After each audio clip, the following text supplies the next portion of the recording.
中美对抗越激烈，俄罗斯的受益就越大，这是真的吗？在全球200多个国家和地区中，大多数的国家和地区都是处于世界舞台的边缘，根本没有机会触及中心。且这个世界大部分时间都是由这20个国家在左右，也就是那 G20 的成员。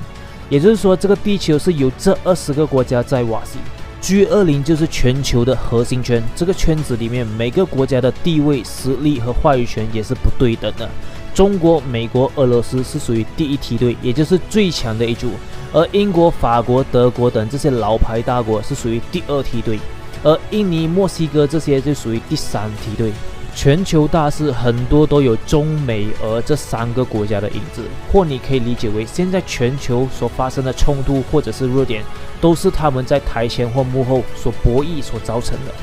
这就是全球的3巨头，也是世界的大三角。以前主要是美国、北约和俄罗斯在全球地缘上的对抗，而中国则在一旁韬光养晦。这样一去就是几十年了，中国也趁这段时间累积了不少的实力，愈发强大。而中国的发展不像苏联或俄罗斯那般那么单一集中在军事上，而是全方位的发展，包括军事、经济、科技、太空等，而且都很迅速。所以美国现在意识到这种全方位的发展对他来说威胁更大。而2021年的北约峰会也第一次把中国列为系统性威胁。北约的成立主要是与当年的苏联所领导的华沙组织进行对抗，之后转为和俄罗斯的对抗。从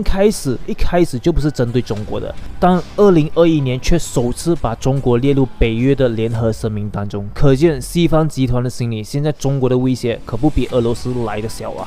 而2017年开始，美国开始定位中国为主要竞争对手，而俄罗斯的威胁则被推去次要。这一年也是中美竞争大于合作的元年，自此中美态势就发生了改变，中国的战略也面临越来越大的压力。事实也证明了这一点，从贸易战、科技战、新疆问题，还有杯葛2020年的中国北京奥运会，一个一个的接踵而来。美国正尽他最大的努力来遏制中国进一步的壮大。因为俄罗斯只是在军事方面可以跟美国较劲，但这2个核大国也不可能直接开战，俄罗斯也不可能傻到对美国发动核武攻击。从最近的一次美俄峰会就会看出，他们并没有意愿要打核战。而在其他方面，比如经济、国际影响力等，俄罗斯也不可能在短时间内有多大的进展，特别是针对非洲的影响力。美国和中国是世界上最大的2个经济体，而俄罗斯只排在全球的第11位。还落后于巴西和加拿大这些国家，这是2020年的数据。俄罗斯现在就如一只盲牛，有力，但在其他方面不是很行啊。所以对美国来说，可以暂时先缓一缓，不急，维持现状就好。只要俄罗斯安分的话，美国暂时不会有太多动作，毕竟还有北约在顶着嘛。而中国就不一样，无论从军事、经济、国际影响力、太空等各方面都充分发展，都在与日俱增。如果现在不把它压下来，以后就更难了，所以所付出的代价会更大，甚至有可能会被中国击败。所以美国它正在打造一个亚洲版的小北约，由日本、韩国、印度、澳大利亚等这些国家组成的小北约来应对中国的崛起。美国已经无法在同一时间对付2个大国了。因为美国已经不是以前的美国了，现在明显有点力不从心了，所以他想先解决最主要的潜在敌人先，才来解决次要的。也就是说，某些事情他可以先放一放，就暂时先放一放，集中精力对付那些一刻都不能等的事情。比如最近的北溪2号。北溪2号是什么呢？这是俄罗斯出口天然气的重要通道，相当于中国版的西气东输的这个工程。以俄罗斯波罗的海为起点，一直铺设到德国东北海岸。工程竣工后，德国每年可以得到俄罗斯出口的550亿平方米的天然气。毫无疑问，这是一场双赢的局面。俄罗斯能通过出售天然气获得收益，增加收入。德国购买俄罗斯的天然气，经济上更加实惠，也不用通过乌克兰的收费站。同时，天然气是清洁能源，使用天然气能减少排污，减少环境的污染。而这一次，美国出于地缘政治的需求，想要拉拢中国周边的国家和争取欧盟的支持，以削弱中国的势力，这才放弃了对北溪2号的制裁。而美国自己却损失了在德国的液化天然气的市场，而俄罗斯也接受了美国的示好。最大的原因也源自于俄罗斯要缓解国内能源出口的困境，因为俄罗斯外汇主要依赖能源出口。2019年一项民调显示，俄罗斯国民希望普京更多地关注国内问题，包括年增长率仅为1至2% 的经济，所以俄罗斯这一届政府也面临很大的国内压力。而俄罗斯本来就因为苏联的解体而元气大伤，只能依靠出售能源来恢复经济。美国又在它能源出口的路上下绊子，需要时才会稍微放松俄罗斯的制裁，就像是这一次为了给中国添麻烦而解除俄罗斯北溪2号的制裁一样。所以在两个国家的对决中，俄罗斯似乎真的成为了最大的赢家。2021年5月25日，拜登宣布放弃对参与北溪2号天然气管道项目的相关企业的制裁，并且表示，现在如果继续实施制裁的话，会对我们同欧洲的关系产生反作用。德国、俄罗斯官方都对拜登这一举动表示欢迎，而乌克兰总统泽连斯基则表示失望，认为美国的做法意味着俄罗斯在地缘政治中完胜。除此之外，美国还表示不会从德国撤军，还要增加少量的军队。在贸易方面，将通过谈判解决关税问题；在价值观方面呢，则是要争取包括德国在内的欧盟一起围堵中国。Hello， 大家好，我是尼克斯，一个专注于提供国际知识的频道。如果你还没有订阅我的话，现在是时候订阅了。我会每周更新哦，还有记得打开你的小铃铛哦，这样你就不会错过我接下来更新的新视频了。上一期我们就谈到了为什么全世界都在反华呢？难道黄种人还是东亚病夫吗？如果你想知道的话，请按上面的链接去看呗，或等下来到我的频道找也行。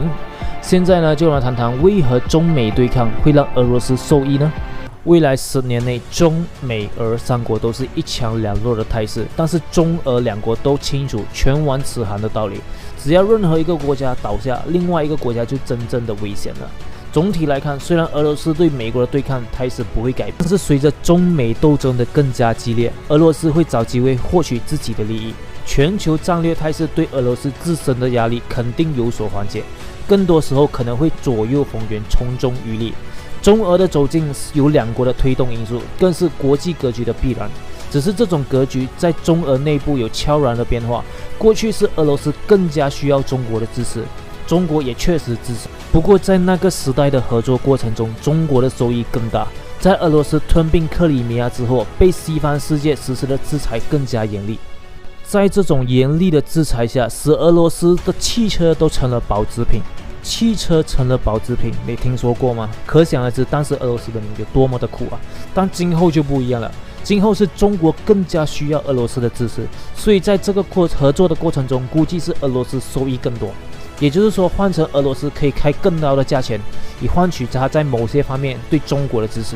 大局面是没有变，两国依然需要背靠背的合作，因为这是战略需要，不然任何一个国家倒下，另一方就要独自来面对整个西方的压力。只是现在中国比较被动，因为中国现在处于最前沿，跟美国和他的盟友在对抗，所以压力就更大，所以俄罗斯自然在条件上会开更高的价格，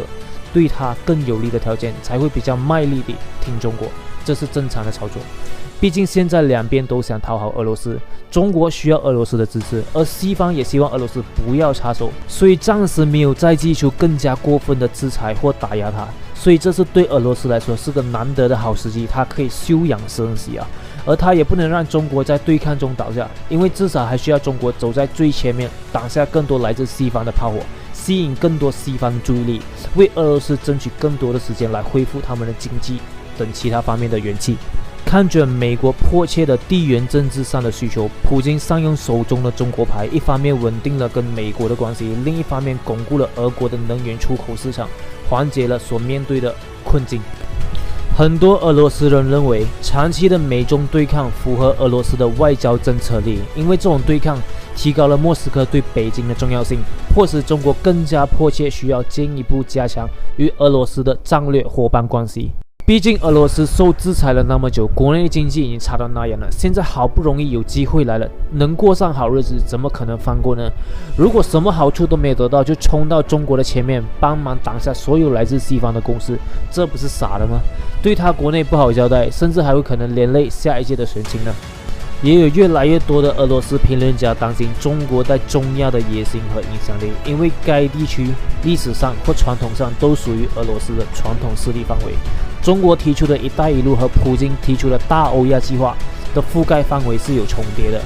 而在亚洲甚至中南半岛方面，俄罗斯最近似乎要重返东南亚的态势，但东南亚传统上是中国的势力范围，是中国的后院，所以难免这边也会有开始竞争，尤其是中美对抗加剧，会让俄罗斯更有筹码的向中国开价。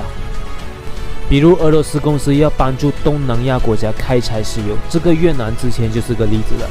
俄罗斯会保持在该地区的参与度，但是大前沿是中美，在中美争斗的过程中，中国被动时，俄罗斯会支持中国，但也会去谋求自己的利益，比如东亚的话语权、越南金兰湾港口的使用权等。在印度方面，最近有一段时间，中印边界一直不消停，那边有不停的征兵。而且在这个节骨眼上，很多人吃惊地注意到，俄罗斯居然在这个时候卖给了印度大批军火，而且还包括自家武器库中先进的战斗机。根据俄罗斯生意人报的报道，印度要求俄罗斯紧急供应军火，包括米格29战斗机、苏30 MKI 战斗机和 T90S 主战坦克，还有 S400防空导弹。而俄罗斯也响应了印度这一价值24亿美元的军售要求，所以我的观察是，他至少没有站在中国这一边。了解军事的伙伴应该知道，如果你是买美国的武器，有些武器是有规定是不能用来对付美国盟友的，而俄罗斯却不一样，在这关键时刻还愿意加快出口高端武器给印度，这说明了什么？你自己懂就好，我就不评论了。一个完全强大和周围没有任何干扰的中国，不符合俄罗斯的利益。别忘了，俄罗斯也是个大国，他想要有一个地缘上的战略空间，这也就是其中一个原因，为什么当年苏联会策动外蒙古独立，把它作为中国和苏联的缓冲地带。虽说蒙古是个独立国，但事实上现在蒙古在政治上是比较倾向俄国的，而且中国还通过“一带一路”在中亚的影响力一步一步地扩大。这个地方一般被视为俄罗斯的后院，所以如果你是俄罗斯，你会怎么想？这我就不评论了，你应该知道答案。在国际关系中，无论两个国家多么的亲近，无论他们如何共同面对同样的敌人，都不存在完全和谐的事情。中国和俄罗斯也不例外。而英国和美国虽说是盟国，但也不同调。英国选择了背叛美国，加入了亚投行。所以你看懂了吗？对俄罗斯来说，最完美的结果就是俄中联手打败了美国，同时由于中国处于斗争的前沿，在这个过程中消耗了中国的力量，最后达到了一个新的平衡，多极化。因为美国倒下后，下一个竞争的或许就是中国和俄罗斯了。大国博弈没有永远的朋友，只有永远的利益。每个国家的做法都是为了度过暂时的最艰难时刻，或者服务于本国的长远利益，所以一定要搞清楚主要矛盾和次要矛盾，切勿两面树敌。千万不要因为一时的对你好，就觉得它可以让你托付终身。你要知道，国与国之间都是因为利益或战略需要才走到一起的，不是什么友情或是因为热爱某个国家的文化才让你们走在一起，那些都是胡扯。因为这不是一个人的事，而是关乎到几千万甚至3亿人的幸福。如果处理不当，会面对国内的指责，甚至成为历史的罪人。所以要做民族英雄的话，宁愿负其他人，也不可以负自己的国民。这个逻辑你要记清楚，总不会有错，也不会吃亏。随着中美之间的新冷战即将来，两个大国在相互消耗殆尽之后，俄罗斯将作为主要的受益者介入。当年的大英帝国也是因为打了2仗才衰败，过后才有美国的崛起。所以你懂了吗？好，我今天分享到这。如果你有什么意见的话，欢迎在下面留言，让我们一起交流吧。喜欢的话，欢迎你订阅、按赞、分享，还有记得打开你的小铃铛哦，我会每周更新。如果你想看我们全世界都在返还，难道黄种人还是东亚病夫吗？可以来到我频道来看上一期的作品。好，我是 Nicholas，记得订阅哦，拜拜。